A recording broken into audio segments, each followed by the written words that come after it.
Dans cette vidéo, nous allons voir comment évaluer efficacement et simplement un sevrage d'alcool aux urgences, notamment à l'aide d'outils simples, validés et utilisables en pratique courante.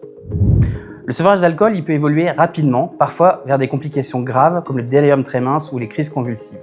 Pour prévenir ces risques, il faut s'appuyer sur une évaluation structurée, répétée et objectivée. La gestion du sevrage tabagique, souvent associée aux troubles de l'usage d'alcool, est aussi un point à ne pas négliger pour éviter une aggravation globale du phénomène.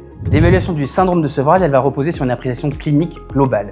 Il faut surveiller les constantes vitales, rechercher les symptômes somatiques et neurologiques et prendre en compte le contexte global du patient, y compris par rapport à ses antécédents médicaux et son environnement social. Plusieurs facteurs de risque doivent alerter sur le risque de sevrage sévère: la polyconsommation, notamment l'association avec les benzodiazépines, les opioïdes, la cocaïne ou le cannabis, qui peuvent modifier la présentation ou aggraver le sevrage. Les antécédents de sevrage sévère, de crise convulsive ou de délirium tremens, qui vont imposer souvent un traitement plus anticipé et plus important.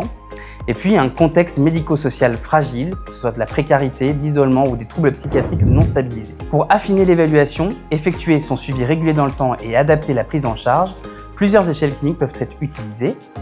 Premièrement, l'échelle CIWA, le Clinical Institute Withdrawal Assessment for Alcohol, qui est un outil de référence et qui permet d'évaluer les symptômes clés du sevrage, par exemple la nausée, les vomissements, les tremblements ou les sueurs.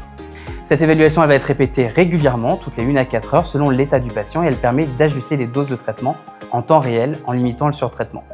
Une autre échelle, l'échelle de Cushman, est très utilisée en France. C'est une alternative plus rapide et bien adaptée à certains contextes.